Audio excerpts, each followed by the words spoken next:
You're not lazy. If you were, you wouldn't be this tired. You're not incapable. People don't lean on incapable people this much, and you're not lacking motivation. Someone without drive doesn't keep showing up when the reward stays unclear. What you're feeling isn't failure. It's friction. The kind that builds when effort keeps moving but position doesn't. You do the work. You absorb pressure. You adjust, adapt, and stay reasonable. Yet the ground under you never seems to rise. That disconnect is not accidental. The world doesn't respond to how hard you try. It responds to where you stand. Effort without position gets consumed. Competence without placement gets used up. That's why the busiest people often feel the least powerful. Think about it. The one everyone relies on is rarely the one who decides. The one who keeps things running is rarely the one who gets space. This isn't because you're doing something wrong. It's because you were taught the wrong equation. You were told effort equals progress. In reality, effort without leverage just makes you easier to ignore. And once you see that, the discomfort you've been carrying starts to make sense. Because the problem was never your energy. It was your position all along. And that realization changes where the story actually begins next. You wake up already tired, not the kind that comes from effort, but the quiet weight that sits on your chest before the day asks anything of you. The alarm feels accusatory. Coffee helps, but only enough to move your body, not your mind. You tell yourself today will be different. By the time work starts, you are already managing expectations. You answer messages quickly. You smooth problems before they become visible. You take notes, cover gaps, stay late. People thank you briefly, then move on. Your name becomes shorthand for reliability, not authority. In meetings, you speak carefully. The room keeps breathing. A louder voice repeats your point and it lands. You don't correct it because you don't want friction. You call that maturity. Lunch passes with half a thought still open. The afternoon fills with tasks that need doing now, not deciding later. You are busy, useful, essential, and somehow peripheral at the same time. As the day ends, nothing collapsed. Everything worked. That's the problem. On the way home, your phone lights up with follow-ups. You answer them anyway. At night, the noise fades, and a smaller question remains. Where do I actually stand? You didn't fail. You didn't slack. You weren't careless. Yet the space you occupy feels narrower than it used to be. You replay small moments. The pause before you spoke, the glance that slid past you, the decision made without you. None of it feels dramatic enough to protest, which makes it heavier. This is how the hidden order reveals itself. Not with labels, but with weight. Not with rules, but with response. The pattern isn't about intelligence or effort. It's about position. And once you notice it in an ordinary day like this, you realize you've been living inside a hierarchy you never agreed to, measured by how you're responded to, not how hard you try. Seeing it clearly is uncomfortable, but clarity is the first step toward choosing your place today now. If any part of this felt familiar, drop one word in the comments. One word. Which moment hit you? Pause here. Not to feel, but to think. Because emotion has already told you something is wrong and emotion can't explain it. Ask yourself this. What if effort was never designed to create position? What if working harder only makes you more usable, not more influential? You've been told that consistency earns respect, that patience eventually turns into authority, that if you keep showing up long enough, the system will notice. But look at the evidence of your own life. You keep moving. You keep giving. And the response around you stays flat. If intention carried weight on its own, wouldn't people respond the moment you cared? If effort automatically produced leverage, wouldn't your role have expanded by now? So consider the uncomfortable possibility. What if the rules you're following don't reward the traits you lead with? What if the game isn't broken, just different? Imagine playing chess while believing you're in checkers. You make logical moves, you follow the rules you were taught, and you still lose, not because you're incapable, but because you're optimizing for the wrong outcome. This is why the most exhausted people often hold the least authority. This is why those who explain the most are rarely the ones who decide. It isn't unfair.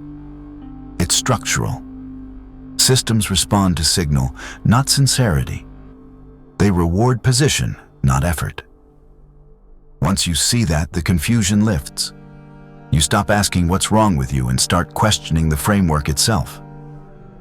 That shift matters, because the moment you realize you might be playing the wrong game, you stop running faster and start looking up. And looking up is how you finally see the board you've been standing on the entire time, without knowing the rules that shaped every move you made. Once you accept that the world responds to behavior, not intention, the picture sharpens. Patterns stop feeling random, not mistakes, not personal flaws, just states people slide into without noticing. Places where momentum quietly drains. These aren't labels. They aren't moral judgments. They're positions people get stuck in because they once worked. The first is always being available. You answer fast. You say yes before the question fully lands. You take on extra work to keep things moving. It looks generous. It feels responsible. Over time, it teaches a dangerous lesson. People stop checking your limits. They stop negotiating with you. They don't value your presence. They rely on it.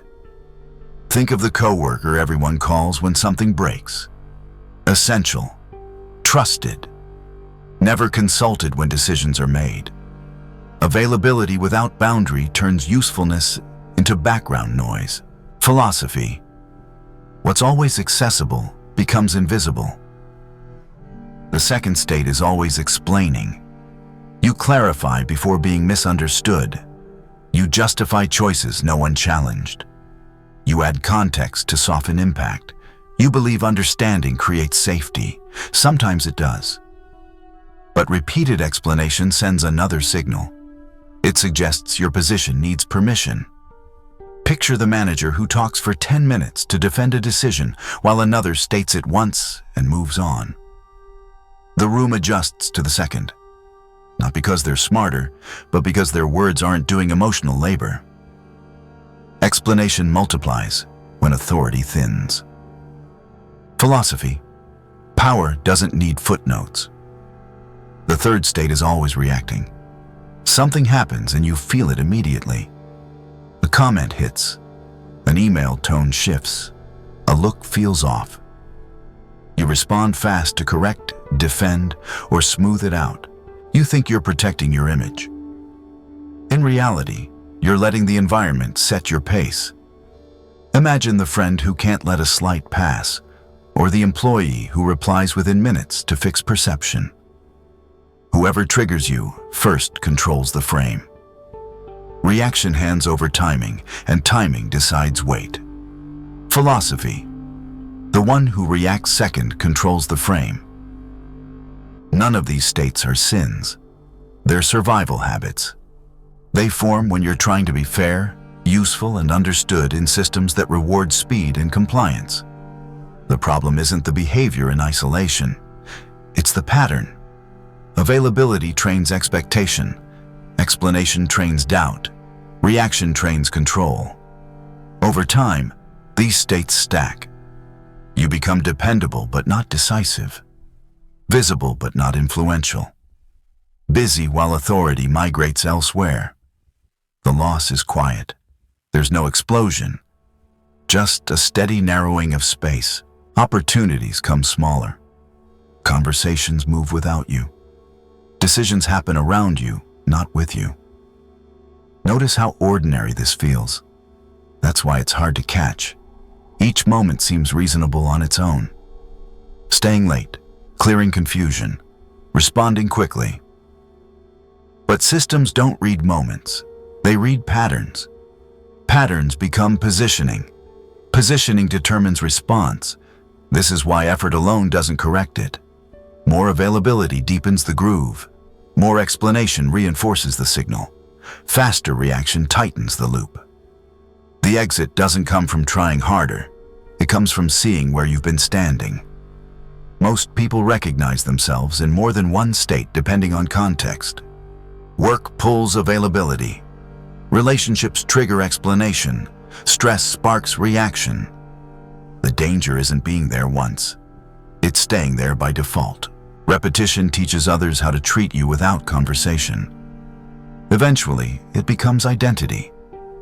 Not because you chose it, but because it felt safer than holding tension. The cost shows up later, when you realize you've been present everywhere except where decisions are shaped. This map isn't here to shame you.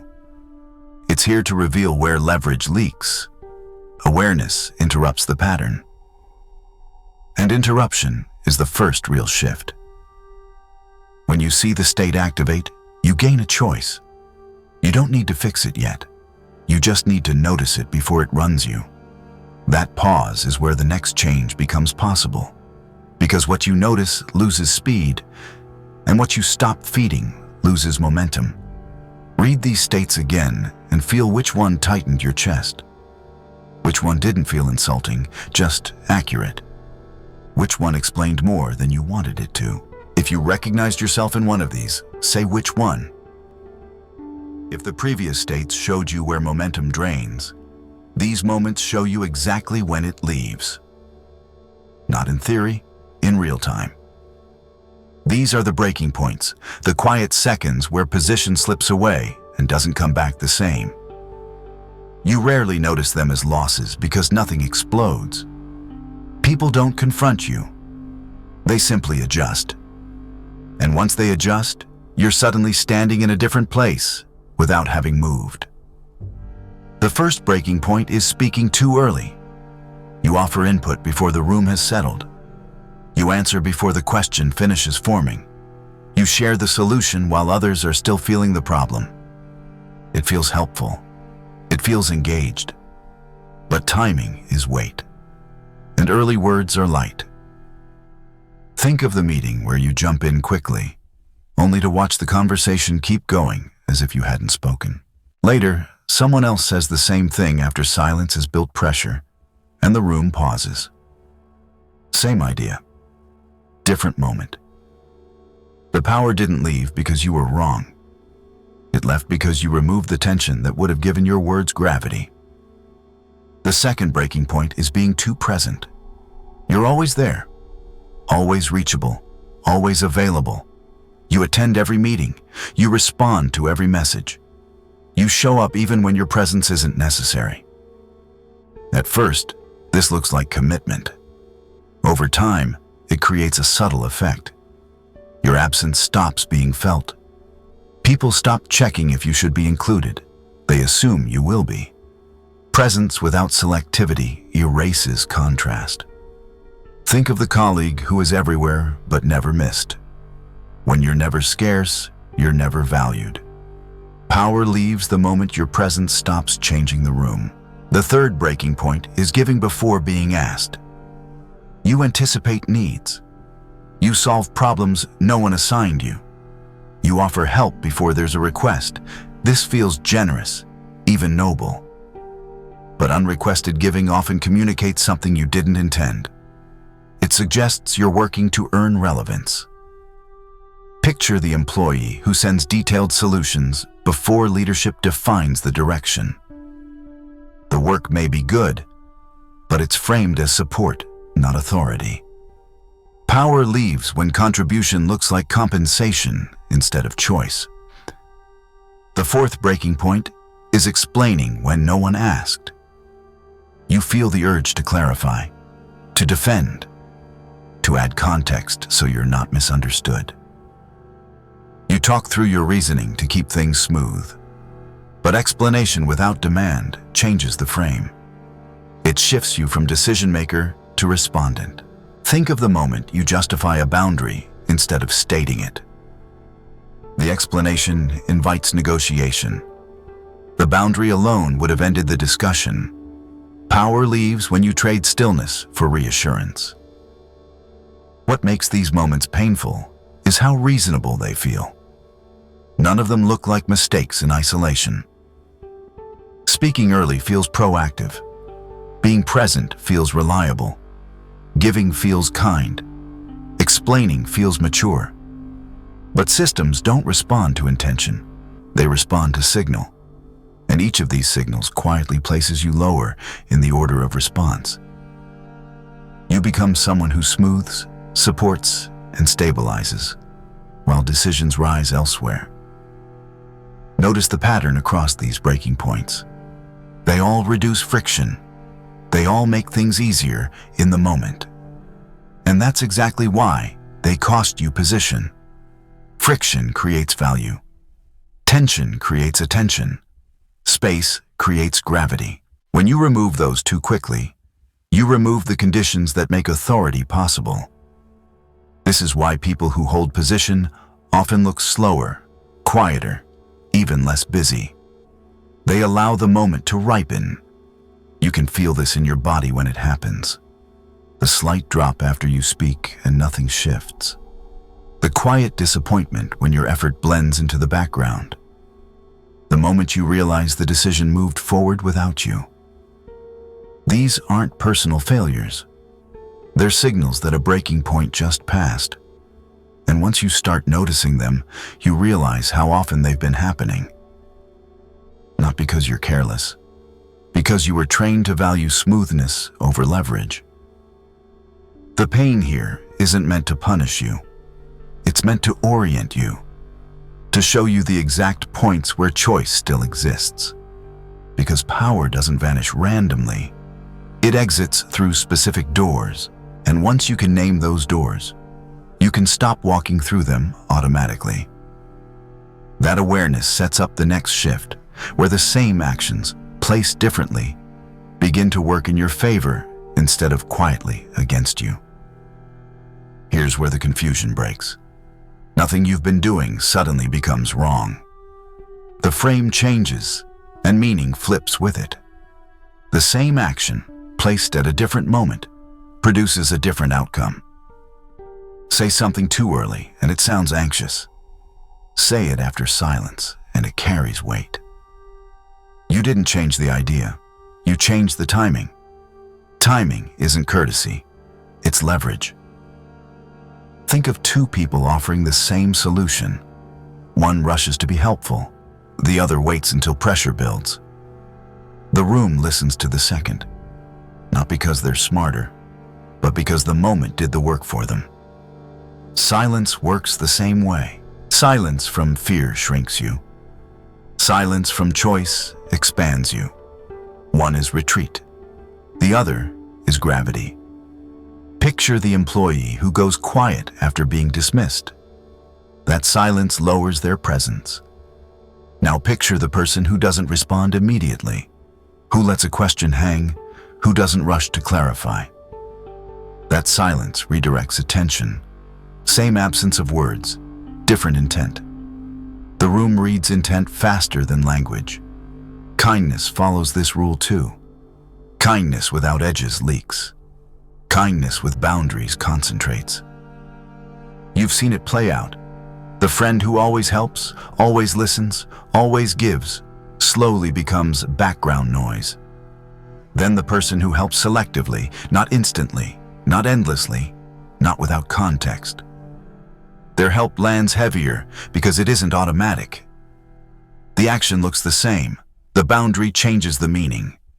Generosity that's predictable gets priced in. Generosity that's chosen gets remembered. This is the reframe most people miss. They try to fix behavior instead of frame. They push harder instead of placing better. They think the solution is doing less or becoming colder. It isn't. It's acting with intention instead of urgency. Machiavellian thinking doesn't tell you to stop caring. It shows you when caring stops working, when effort without timing becomes noise, when silence without intent becomes absence, when kindness without boundary becomes obligation. Once you see this, your focus shifts. You stop asking, "What should I do?"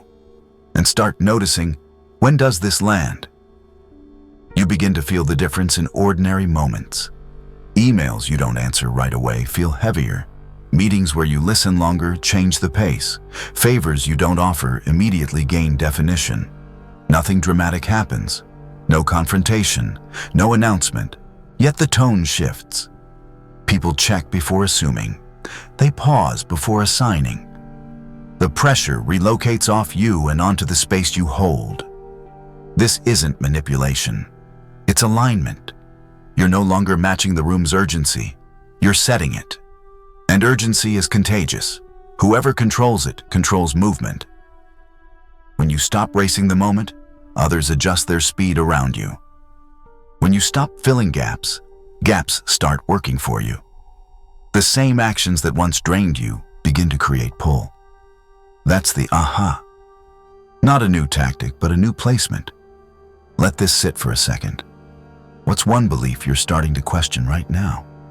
Or, if you prefer, what did this reframe change for you? What comes next doesn't happen in the room. It happens inside you, long before anyone else notices a shift. After you see how timing, silence, and boundaries change outcomes, the real work begins. This is where most people rush and lose it again. They try to apply techniques without changing their internal order. But position isn't built by tricks.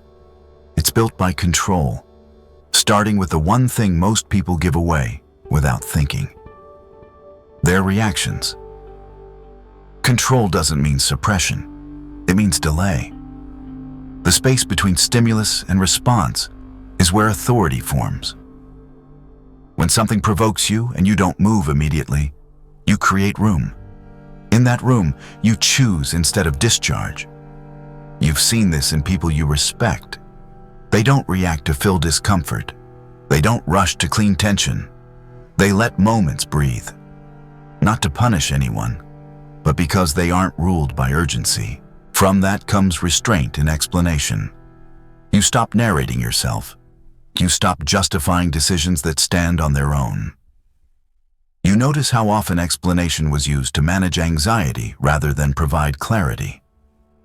Think of the leader who states a direction once and moves on. No defense, no reassurance. The room recalibrates, not because they're louder, but because they're settled. As self-trust strengthens, explanation naturally recedes. Then comes the hardest shift. You stop acting to release emotion. You don't send the message to calm yourself. You don't speak to relieve pressure. You don't agree just to end friction. You sit with the discomfort instead of exporting it. This feels unnatural at first, because most people are trained to offload emotion through action. But power comes from containment. When your internal state stays steady, others feel it. They slow down. They listen differently. They approach you with more care. This is how internal hierarchy forms. Not every thought deserves authority. Not every feeling gets a vote. Not every urge commands action. There is order. Observation first. Decision second. Action last. When that order stabilizes, your behavior becomes consistent without effort. You don't need to perform calm. You are calm. And that calm quietly changes how you're treated before you ever speak. Over time, you notice subtle shifts. People check your availability instead of assuming it. Questions replace demands. You feel less pulled, less drained, less reactive. None of this is dramatic, but subtle shifts compound. You stop managing perception and start occupying space. This isn't about becoming distant or cold. It's about becoming grounded. When your internal world stops chasing relief, your external position stops eroding. You no longer leak leverage through reaction, explanation, or emotional urgency. You move slower, but with more mass. And mass bends rooms without force. That's how position rebuilds itself. Not outwardly, not loudly, but from the inside out, where nothing needs to be proven and nothing is rushed anymore. Here's the part that quietly filters people out.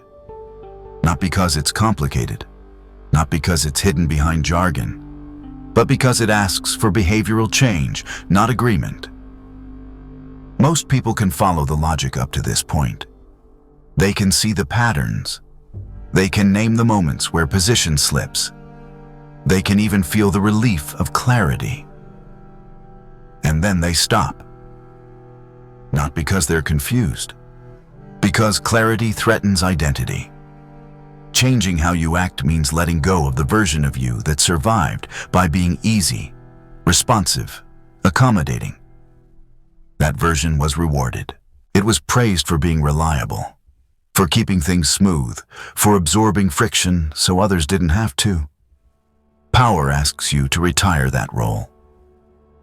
Quietly, without applause. That's why many won't apply this.